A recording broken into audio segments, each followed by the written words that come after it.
नमस्कार दोस्तों, सुभाष की बात में आपका स्वागत है। हंसी ने कराई जग हंसाई। दरअसल हंसना सेहत के लिए बहुत लाभकारी है। ऐसा जो लाफ्टर क्लब से जुड़े हैं, सुबह सुबह बगीचों में बहुत सारे लोग लाफिंग क्लब वाले हंसते हैं। कई वजह बेवजह भी हंसते हैं, कई बार आपस में जोक सुना के भी हंसते हैं। और हंसना मुस्कुराना जो है एक हेल्दी इंसान की निशानी है। पर सवाल ये है कि आप कहाँ हंस रहे हैं, किसके लिए हंस रहे हैं और किस पे हंस रहे हैं। ये बहुत महत्वपूर्ण बात है। एक घटना याद आती है या एक कहना चाहिए प्रसंग याद आता है। वो प्रसंग है हंसी को लेकर। हमारे पुराण में कहा गया है कि इससे बड़ा विभाजन का और कोई हथियार नहीं है। महाभारत में द्रौपदी की हंसी इसका सबसे बड़ा उदाहरण है। अब मैं बात करता हूं सुप्रसिद्ध व्यंगकार हरिशंकर परसाई की।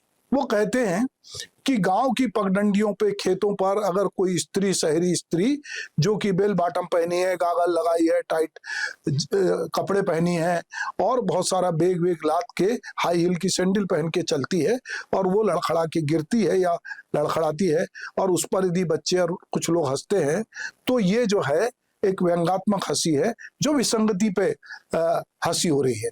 पर कोई स्त्री जो बहुत जीर्ण शीर्ण सी है, अपनी जरूरत के लिए गांव के जंगल से, पास के जंगल से लकड़ी का बड़ा गट्ठा लेके आती है और लोग उसके गिरने पे हंसते हैं, तो ये जो है, ये जो हंसी है, ये हंसी जो है, ये एक प्रकार से आपके भीतर की विद्रूपता है, आपके भीतर का एक हिंसक वो है कि आपको ये पता ही नहीं कि हंसना किस पर है।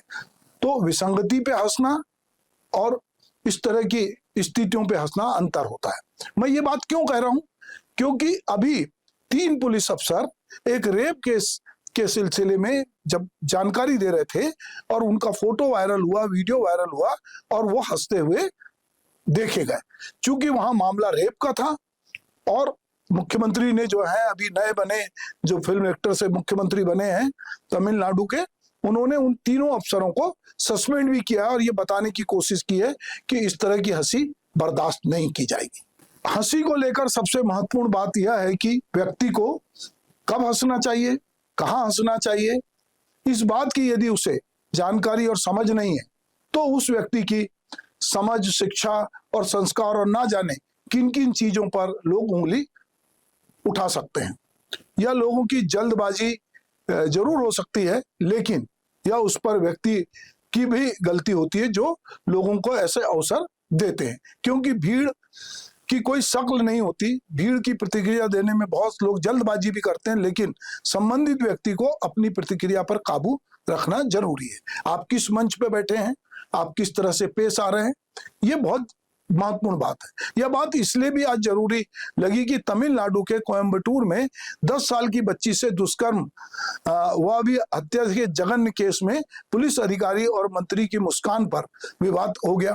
प्रेस कॉन्फ्रेंस में के समय आईजी जो रम्या भारती और जोर से ठहाका लगाना और हंसना इस विवाद का कारण है। फोटो आपके साथ साझा कर रहा हूं, वीडियो आपके साथ साझा कर रहा हूं, आप देखिए तो आपको लगेगा कि उनकी ये जो हंसी है पूरे देश भर में वायरल हो गई और निंदा का कारण बन गई। और उस समय उद्योग मंत्री एस कीर्तन भी रेप और हत्याकांड पर जवाब देते समय मुस्कुरा रही थी।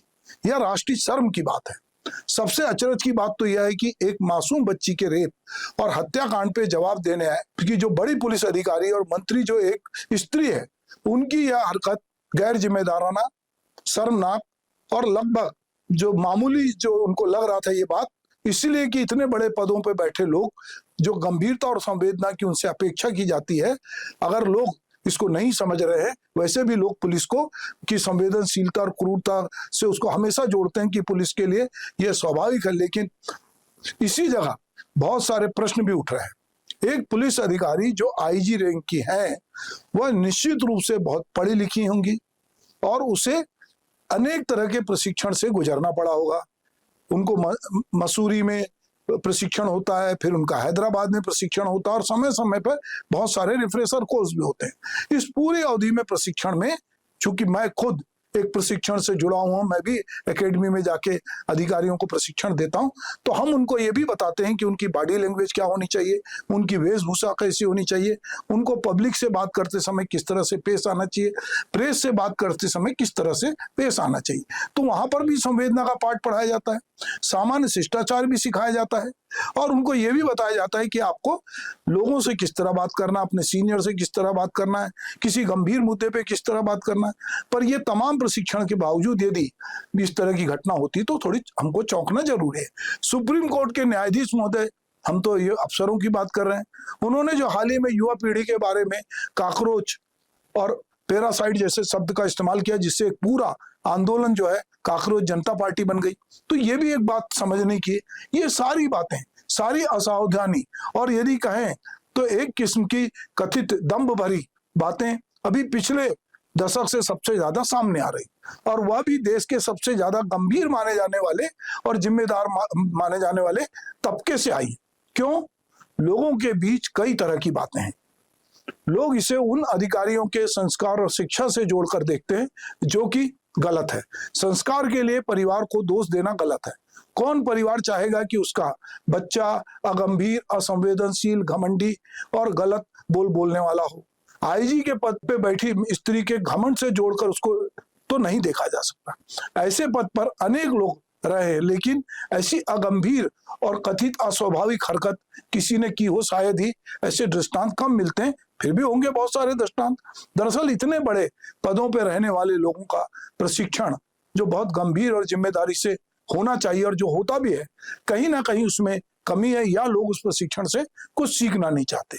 अब इन पदों पर जाने वाले लोग उस प्रशिक्षण को गंभीरता से नहीं लेते हैं, और प्रशिक्षण देने वाले भी कितनी गंभीरता से दे रहे हैं। मैं तो खुद प्रशिक्षक हूं, इसलिए मैं ये बात बहुत कह रहा हूं कि मैं तो हर बार बहुत गंभीरता से लोगों को बताता हूं, पर प्रशिक्षण की सारी सीख को लोग क्लास में छोड़ के अपने पद और पावर से अपने को बड़ा समझते हैं। नैतिकता और जिम्मेदारी जैसी बातों पर गंभीरता से प्रशिक्षण दिया तो जाता है, पर उस पर अमल नहीं होता, ये हमको देखने में आया है। ये कई बार बहुत औपचारिक तौर से उसको लेते हैं, क्योंकि अब उनको कहा गया कि प्रशिक्षण ले लो। उनको जैसे ही किसी को पद मिलता है, आईएएस, आईपीएस या डिप्टी कलेक्टर, डीएसपी, तो उनको लगता है हम बहुत खुदा हो गए। पहले कभी कोई जो है आईएएस या आईपीएस अपवाद स्वरूप ही इस तरह के विवाद में आए हों, आते हैं कभी कभी लोग, एक स्वाभाविक बात है, पर कई बार बोलने में गलती होती है, जुबान टंग आप स्लिप हो जाती है, ये होता है। पर ये जो बात सामने आई है, इसको हम आदर्श स्थिति तो कतई नहीं कहेंगे, और इस घटना से अधिकारियों को सबक लेने की जरूरत है। राजनीतिक स्थितियां और खराब हो गई, इससे ना तो कोई ब्यूरोक्रेट सबक ले रहा है, बल्कि लोग और उच्छृंखल हो रहे हैं। कोयम्बटूर की आईजी की हंसी पर यह घटना एक मासूम के बलात्कार और हत्या का इतना बड़ा अपमान है, बल्कि यदि थोड़ा भावुक होकर कहें तो एक तरह से उस मासूम का दोबारा बलात्कार है, और वह भी एक स्त्री की हंसी के द्वारा। तो हंसना अच्छी बात है, आदमी को हंसना चाहिए, मुस्कुराना चाहिए, पर आप कहाँ हंस रहे हैं? अगर आप विसंगतियों पे हंस रहे हैं तो बात समझ में आती है, पर आप जो है किसी के मजबूरी पर, किसी के बलात्कार की सूचना देते हुए यदि आप हंस रहे हैं, आप किसी की मैयत में जाके हंस रहे हैं, या किसी के दुख पर हंस रहे हैं, या आप किसी को प्रताड़ित करके हंस रहे हैं, तो ये हंसी जो है बहुत क्रूर है और क्रूरता है, और ये नहीं होनी चाहिए। अच्छा किया मुख्यमंत्री ने कि इन तीनों अधिकारियों को निलंबित किया। कम से कम पूरे ब्यूरोक्रेसी में इस बात की सूचना भी जाएगी। अब सवाल है कि उस मंत्री का क्या करेंगे, स्त्री मंत्री का, जिसकी मुस्कुराहट थी। तो आप जगह जगह लिखा रहता है कि आप इस शहर में हैं, आप मुस्कुराइए, तो कई बार उस बोर्ड को पढ़ के मन में आता है कि क्या बेवजह भी मुस्कुराना चाहिए। जैसे बहुत बार लोग अगर अकेले में हंसते हैं तो लोग अकेले की हंसी, अकेले की बातचीत को एक तरह का पागलपन समझते हैं, पर ये जो हंसी थी ये बहुत खतरनाक थी, क्योंकि एक बच्ची के बलात्कार और हत्या की जानकारी देने के लिए प्रेस को पुलिस के अधिकारी, मंत्री उपस्थित थे, और उनकी हंसी निश्चित रूप से बहुतों को तकलीफ दे गई, और ये तकलीफ पूरे देश को हुई है। जिसने भी ये दृश्य देखा है उसको लगता है क्या शासन प्रशासन की संवेदनशीलता मर गई है। नमस्कार।